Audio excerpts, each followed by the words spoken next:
That's right. Good morning, good morning, good morning.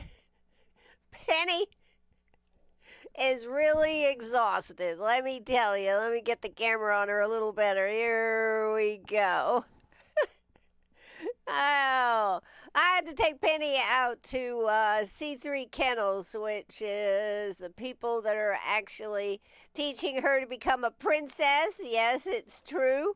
And they do a great job. Jane, Alexandria, Mary Helen, who else? Who else? Oh, Craven, is that right? The person that does the dog grooming. Just a great group of gals that really are doing an awesome job. They've got a beautiful piece of property out there, plenty of place to roam and everything. Well, I took Penny out there. It was her first sleepover.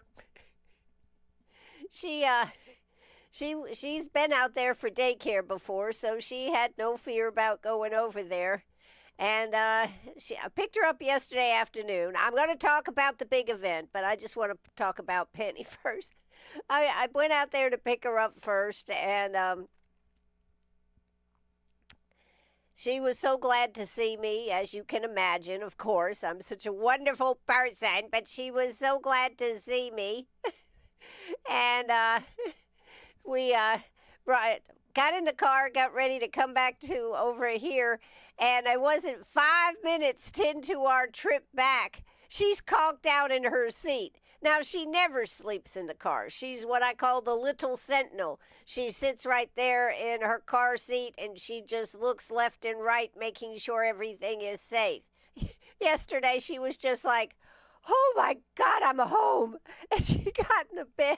She got in her car seat, went to sleep.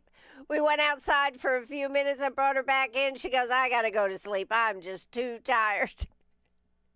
So I think for Penny first night, I don't think there were not any issues. I think she just must have sat there all night long and said, when's Mom coming? She doesn't make a lot of noise or anything, so I'm sure she was just there being quiet and just saying, oh my God, when's Mom coming? She had a great day on the next day, on yesterday, Tuesday, and she had a playmate out there, and they sent me videos of her playing and having a good time. So I think she was running on empty by the time I saw her, because all she wanted to do was sleep. It was so cute. Kind of like when you go to camp for the first time and you're like, oh my God, where's my mom? where's my bed? Penny went in and laid down in her bed. She was just like, oh, this is so nice. Please, let me just get in my bed here. It was nice to see. Anyways, it was nice to see. So that was what Penny was doing yesterday. Yesterday, while she was out having fun at C3 Kennels out there. Jean Griffin, Christy Wright, and I made a trip to Columbia yesterday, and Senator Billy Garrett had put together this resolution for moi, and I was recognized by the Senate. It was a pretty surreal moment, let me tell you. It's a beautiful, beautiful building. Beautiful building. We sat, of course, in the upper balcony and looked around. I've got more videos, more things I'll be posting on Facebook. But and I could actually play some of them here. I can't do it today because they're not in a place where I can. But it's a beautiful, beautiful building, and to be recognized by the Senate for all the things that we do right here in Greenwood, South Carolina was pretty cool. I've got to admit. So there are there's a group of pictures. There'll be a lot more pictures on Facebook. But my deep gratitude to all who have made this possible. Nothing happens by itself. It's all people coming together. It's because you listen on the radio. It's because you contribute peanut butter. It's because we try to be as good a community as far as getting things out there to the community. And as Billy said yesterday, I don't remember what the resolution says, but it says thousands of interviews. And Billy was standing down there and he said, thousands and thousands of interviews. And I guess I really have done thousands and thousands of interviews. And each one is, I think, always brings something to the table. And I love making people comfortable enough that they will enjoy being on the radio and tell their story. And so for me, it is nothing but it was nothing but a huge honor, and so grateful and so blessed that I was in this position, that I was put in this position. It's not a position I went after. You got to remember now the story. Jeff bought the first radio station and says, I bought you a radio station. And that was nothing that was ever on my radar. Nothing that was ever on my radar. But it certainly has turned into a job, and I cherish the title of the voice of Greenwood.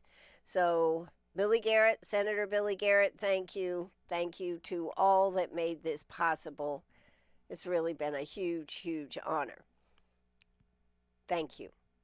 Like I said, we've got lots more videos. I've got videos of just being in the Senate there, and you get to see the beauty of it. I probably should have worked last night so I could have had those up here, but I'm going to tell you what, I'm like Penny. I'm exhausted. Not that actually I think about it, Penny didn't sleep much Monday night. I'm not sure I slept much Monday night, Tuesday morning. So I thought usually all I have to do is go in and lay my head down on the pillow and boom, I'm out. All I did that night was lay down my head on the pillow and was thinking about all the things I should have gotten done, what else I could do to be ready, and OMG, am I really going to do this? So, but it was fun. Afterwards, we went and ate at the, because food, it doesn't really matter. Okay, you got this nice resolution from the Senate. So where'd you eat? Isn't that always the question? Where'd you eat? Well, we had Christy's daughter with us, and she, Abby Zoe Scott, and she had to, she wasn't going to have a lot of time when we finished. So we decided to do something really close to the State House there, and we went to the Mellow Mushroom. Yes. I don't know if you've ever had their, pizza with hot honey, pepperoni, and ricotta cheese. And then they put hot peppers on it, but I don't like the hot peppers. So we had half with peppers, half without, and a delicious salad. And it was so nice. It was so nice. So then we came on back to Greenwood, and then I went to an event last night. So, life just keeps going here, folks. Life just keeps going. So I am grateful, and to each and every one of you that has been out there, have commented on the Facebook post and everything. Thank you so much. Sometimes you really don't realize the effect that one can attempt to have on a community, and it's at times like this that you realize that, yes, you do have an effect on a community. So I am super grateful, super grateful. All right, so that's my great adventure, and that will conclude today's show. Now I'm going to talk a little more. I'm going to talk a little more. I want to talk about, because I was kind of out of the loop yesterday, and last night I was exhausted too. So, but I do want to talk about the state dinner for King and Queen of England. I just thought that was such a good speech that he did. It just was one of those things that you just say, wow, why is this, why is he such a funny guy? And he is a funny guy, the King of England. Man, I tell you what, the one line that I can remember that I really thought was pretty funny, when he looked at Trump and he goes, yes, I'm here for your 250th. And there were a lot of references to the 250th celebration of the United States of America. But he went back to, he said, now about this going to the moon. And he has the ability to say it with such dry humor, which is always great. He said, about going to the moon, I believe that we own that under the Commonwealth. So don't try to take any ownership of the moon. I thought that was a great line. I also thought him giving him the bell off the HMS Trump submarine. I thought that was very, very cool. So lots of good comments last night on that speech last night. Both the ladies, Melania and Camilla, looked beautiful, looked beautiful. The whole place was just lit up with, I guess you could just say wonderfulness, right? Just wonderfulness and celebrating a relationship that needed to be celebrated as we move forth with whatever we're moving forth with what's happening with Iran, Ukraine, Russia, etc. So, I do not have any heavy duty political comments here today. I just did want to come on since y'all were in the dark yesterday as what was going on. I wanted to come on and just say thank you. Thank you. I did want to say that I think I understand yesterday there was the meeting Monday night about how to deal with the violence that has is happening in our community, particularly with youth. And it was interesting to me to note that I was not the only person who made the comment about it is basically black on black.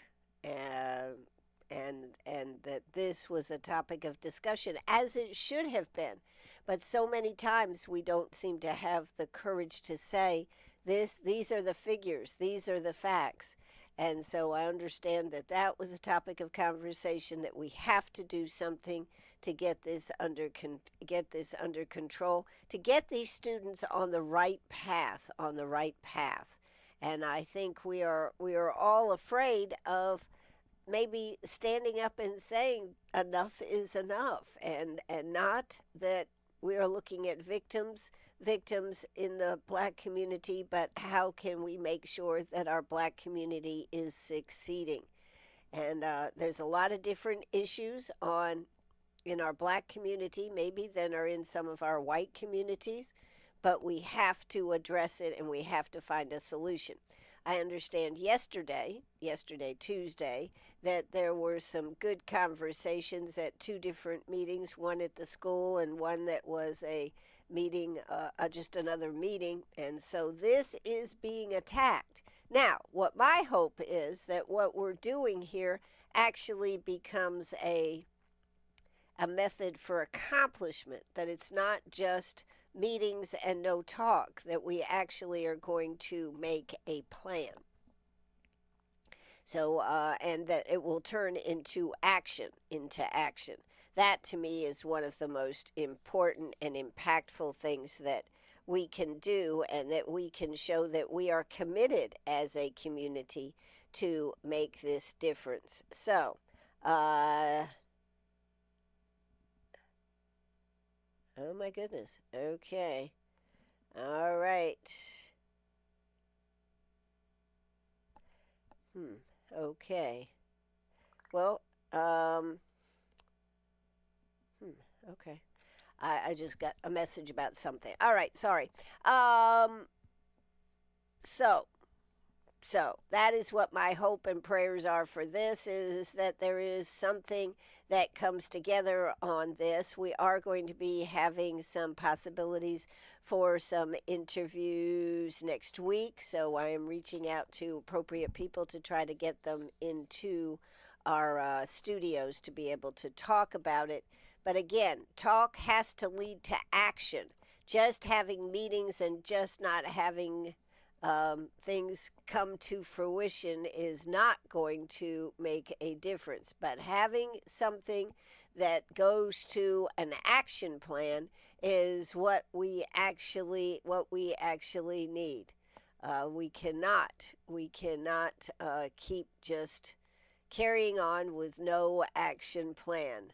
So, anyways, that's one topic here. I wanted to talk about another topic here. What else did I have here this morning?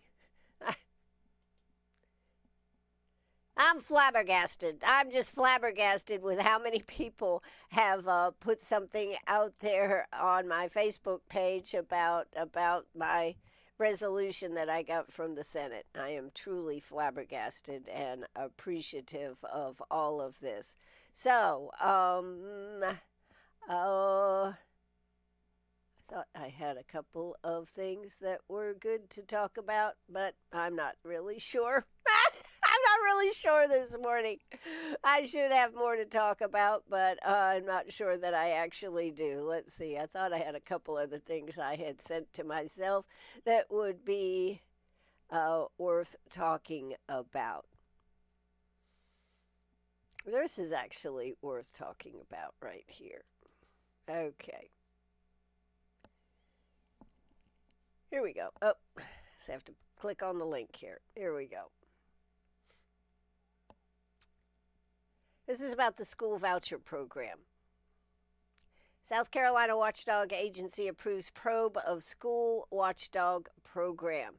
This is, you may remember, Ellen Weaver gave money to some of the homeschoolers for the outreach for the program that was intended for school choice students, school for school choice students. And it says that an independent oversight agency will open an investigation into South Carolina's Education Scholarship Trust Fund, a taxpayer-funded program that subsidizes the educational expenses of thousands of private school students across the state. The legislative requested probe, approved Thursday by the Legislative Audit Council, will examine the South Carolina Department of Education's implementation of the 2-year-old school voucher program, with special focus on the department's controversial decision to extend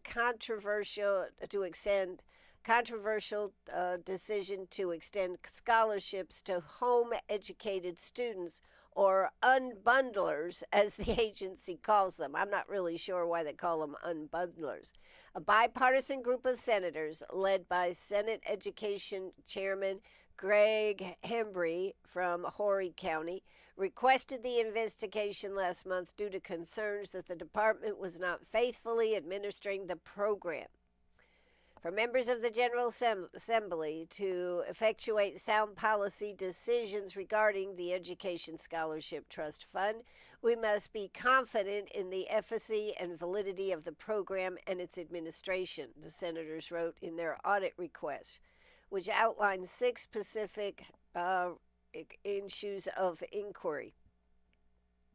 So that what they want to do is asking for an investigation as whether the department extended scholarships to unbundlers, a new class of students not authorized by the act and contrary to the intent of the act. The senators also want to know whether the department actively advised and counseled parents and providers how to circumvent their intended prohibition on homeschool students. Other topics of inquiry for the Legislative Audit Council include whether the Department of Education met program reporting requirements, whether it consistently applied rules applied to the program removal, whether it developed sufficient protections against fraud and misuse, and whether it retained, spent, and reported administrative fees in accordance with the law. So the Department of Education has denied wrongdoing and said it welcomed the auditor's review. The agency acknowledged awarding scholarships to unbundlers, who account for nearly 1,200 of the 10,000 students enrolled in the program this year, but said it required to do so under the law. So this is going to be a big bugaboo because you may remember that our education Secretary South Carolina, Ellen Weaver. You may remember that she said yes, she had done this, and this has been an ongoing battle down there. So we'll see where that goes. But I wanted to just put that out there. I know one of the things that has happened, we have so many people wanting to get on the program and so few slots available. They are ending up with a lot of students on a waiting list, and I don't think they actually went forward with expanding the program. So that's a topic that I'm going to be watching, because I'm curious how that will affect things. So what other things do we have here this morning? I don't know. What do we have? Oh, I have a lot, but I don't have a lot this morning. I do know that this was a huge issue. Huge issue last. What? No. Okay, that the proposal for this was huge yesterday evening. They were supposed to have a meeting, a planning commission meeting, about that piece of property out there by Ascend that was trying to get a rezoning effect. So many people have been upset about this and were showing up for that meeting. I heard like 150 people. They had put out on Facebook late yesterday afternoon that the meeting, the people that would put in for this change had, just changed their mind and weren't going forward with the change in zoning. So that is rather interesting, don't you think, that this happened? I know there were a lot of people out there. I know there were a lot of people ready to go in there and speak. What is hard for me to understand, we have been informed that GLH2 LLC will be submitting a request to withdraw the rezoning application, formerly known as the Ascend property.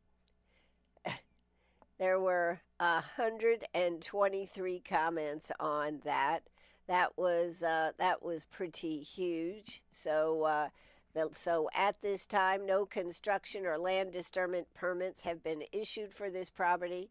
There is no confirmed information indicating this property has any correlation to our contribution to the recent fish kill.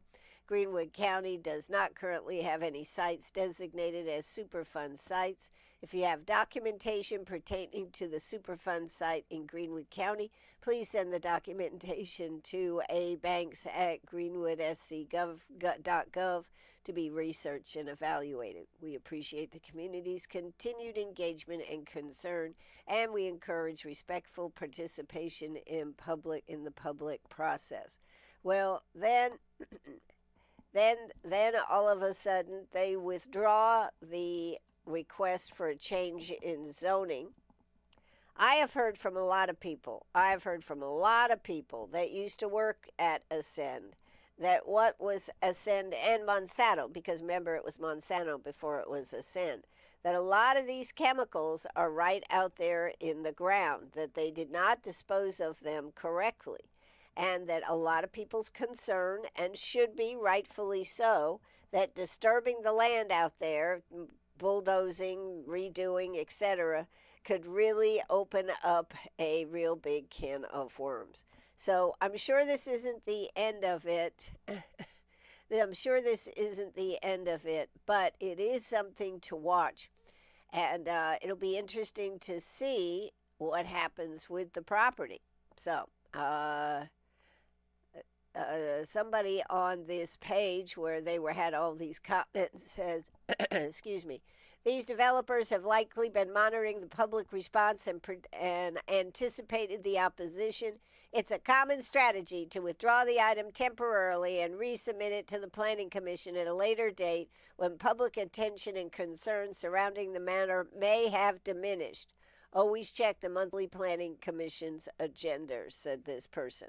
I think partially that is true. We have seen this several times where things that become too disruptive, I could use a phrase, but I better not. I better be politically correct. Become too restless, and so they withdraw something, and yes, then they bring it back around. They try to make it more better when they do their proposal. But the bottom line is, in truth, that property needs to be investigated as to what is or is not in the ground out there. If nothing else, this is brought to light that it needs to be checked. I mean, it just seems like we need to know whether this would qualify for a super fund. What does that mean with a super fund? They come in, they have to clean it up and all this stuff. I mean, the property would not have the value that I'm sure the people that bought it thought that it would have.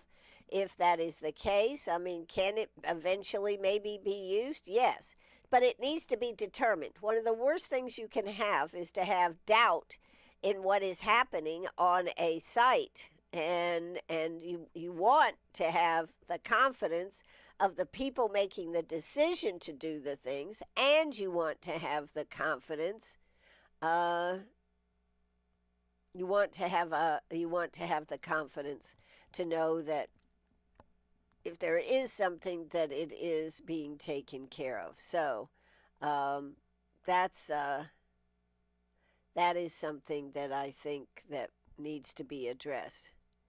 It says, somebody here says, this site was under a voluntary cleanup contract with the South Carolina Department of Environmental Services, formerly DHEC, for existing contamination from historical operations as of February 2016. I worked with the state to get this contract in place during my time of employment at Ascend. While maybe not technically designated a federal Superfund site, it is a state Brownsfield site.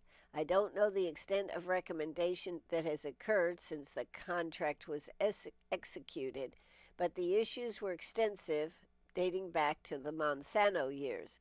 Just Google Ascend Performance Materials voluntary cleanup contract. The fact is that this is being considered for residential zoning is mind-boggling. That was actually said on their Facebook post under the county by Shannon Odell. So one of the things that I think is terrific, as long as it's done, I'll say respectfully, is the fact that people are up in arms about what is happening, and people have become involved. So that is a very good thing. That is a necessary thing for a community to move forward and not make dumb decisions and deal with the situation of, I don't know what would be the reason to deal with it. The one thing that we must protect is our lake environment. That is a huge part of our community. We also must protect the fact that this site is cleaned or not used simply because of the chemicals. And anytime you start moving stuff around, this is where you have problems.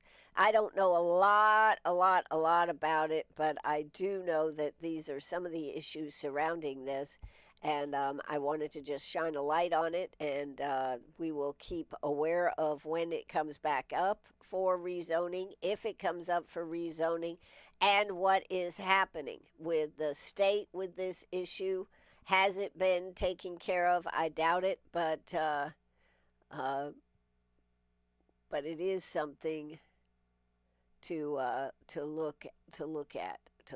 So, just FYI, if you were involved in this you know what I'm talking about. If you weren't involved in it, then you should know about it, that this is something that is out there.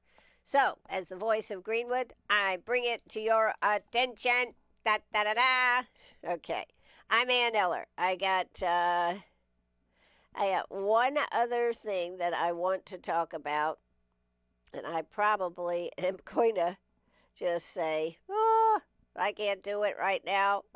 Anyways, I did want to talk about, here we go, right over here, something that the YMCA is involved with the state. This is a huge thing, so I wanted to shine a light on that and just see what, yes, is this it? Okay, yes, here we go. They are having, oh crap, this will take forever. They are having down at the State House. Oh, well, that's the only way I'm going to be able to do it here. Okay. Let's go ahead and do the weather, and we will come back to that. The weather, whatever the weather will be. But this is about swimming and about getting more people able to swim. It's going to be a huge initiative in the state, but we're going to come back to that. Okay, we're not in Columbia anymore, and we are in Greenwood. In Greenwood, it is 64 degrees, feels like 63. We are looking at a high of 80 degrees. In the next hour, we have a chance of rain of down to 15%. So not really very much chance of rain. Not very much chance of rain. What else do we have here today? We are looking at cloudy today, high of 80 with no shadow, with no shadows and no glare. So it's just going to be cloudy, cloudy, cloudy. That's what we have today. What else do we have? Tonight we're going to get down to 62 degrees. Thursday looks like we're going to warm up and have a nice day. 77 will be the high, low of 53, partly sunny skies. Friday comes in at 71 and a low of 53, cloudy, partly cloudy skies. Saturday looks like an unbelievable day. I hope this isn't going to be the day, but this is what we are looking at right now. Saturday, rain early, then remaining cloudy with showers in the afternoon. High of 61 degrees, winds coming in at 5 to 10 miles an hour. Chance of rain, 100%. Rainfall around a half an inch. This is not good.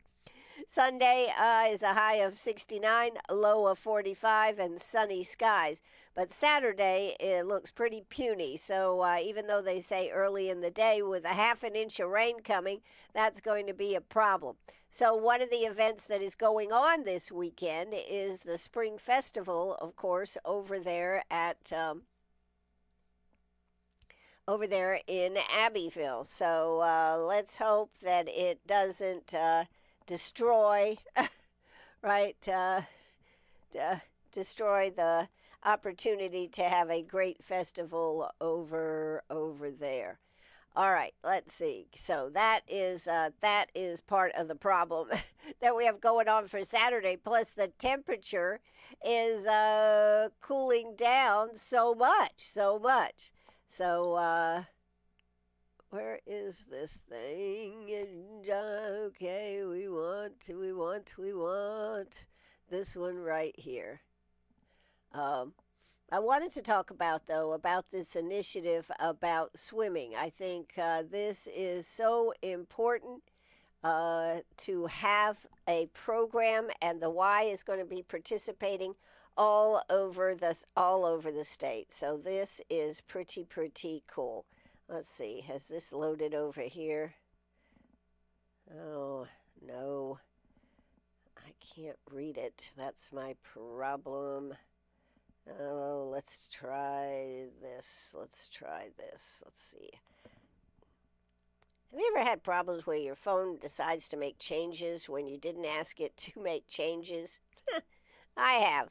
I have had these problems lately, and when it does this, it just screws up all your ability to do things quickly and efficiently. Quickly and efficiently. So I will have to tell you about this tomorrow because I cannot get just the document to give me what I need here. But it is a very cool program and very honored that the Y right here in Greenwood, and of course Lawrence is involved in it. They will be there. I cannot read it. It's too small. Um, they will be doing this down in Columbia. I believe it's tomorrow if my mind is working here. I don't know why I don't have this over here. Okay. I believe it is Thursday that they are going to have this program at the down there at the state house So it's a more some type of resolution, some type of act that they are going to be promoting the fact that people learn to swim. That people learn to swim. So I hope that this is something that can get a lot more people able to swim, because if people could swim, they would have more confidence going out on the water, right? That's what we need. Okay, here it is. YMCAs across South Carolina are joining to launch the National Water Safety Month this May with a statewide press conference to the South Carolina State House, highlighting the urgent need for water safety education and access to swim lessons. It says, in a state surrounded by water, from oceans and rivers to pools and retention ponds, water safety is essential. Drowning remains one of the leading causes of accidental death for young children, yet it is preventable with the right awareness skills and access to swim instruction. Water safety is essential for every family in South Carolina, said Chet Tucker, YMCA of South Carolina State Alliance. Through this statewide effort, YMCAs are working together to ensure that families have the knowledge and resources they need to stay safe in and around the water. So the official kickoff is at the State House tomorrow, Thursday, April 30th. They're going to have a lot of different speakers, and the event marks the beginning of a coordinated statewide effort to raise awareness and reduce preventable drownings, ensuring more families can safely enjoy South Carolina's waterways this summer. The YMCA encourages families to keep water safety top of mind this summer by always supervising children around the water. I think one of the things that almost should be paramount, you're not supposed to have your phone in your hand when you're driving. I don't think you should have your phone in your hand when you're sitting beside a pool watching children. This is just a recipe, and we've seen it so many times, where a child does something and mom or dad is involved in the phone, and all of a sudden we have a problem. Swimming with a buddy, designing a water watcher to stay focused and distraction-free. Well, that is a good idea. That is a good idea. We used to call those lifeguards. Maybe in today's world, we just want to have somebody there that is totally focused in a group of families out enjoying a pool or even in the ocean or at the lake. So, our Lakeland's YMCA is dedicated to strengthening community by putting Christian principles into practice through programs that build healthy spirit, mind, and body for all. So this is a great program. They have a great program on swimming over there, from little ones, 6 months, to a little bit older and on up. So if you do not know how to swim, you have family members that do not know how to swim, contact the Y and see about getting you or your child in a swim class over there. Allison Monday does a great job teaching and running that swim program at the Y. And by the way, if you think about when you go to a pool, an indoor pool, and you think, oh, I can't stand it, it smells so chlorine and everything, the Y went to big expense over there, our Greenwood YMCA, to have a pool that has clean, fresh water, but has none of the chlorine smell that we all have been so accustomed to smelling when we got in the water on an indoor pool. So it's a lovely place. I highly recommend that you get out and go do this immediately, if not sooner. So call them over there to the Y, stop by at the Y. Let this be the summer that you say, everybody in my family is going to know how to swim, or at least if they get dumped in the water, that they're able to survive. They can tread water, they know what to do, and they don't become anxietied, which, of course, ruins it unto itself. So, that's what I have to say today. I appreciate you tuning in. I appreciate more than you can know this resolution from the Senate. It was a huge honor. And I need to say thank you again to Senator Billy Garrett and to Penny for letting me go, and to Jean Griffin and Christy Wright for going with me down there, and to their daughter, Abby Zoe Scott, for doing a great job with catching some of the moments. We're going to be posting a lot, and there is going to be a reception coming up in the next week, 10 days, hopefully, that we can get this together, because I want to celebrate with all my Greenwood friends right here in Greenwood.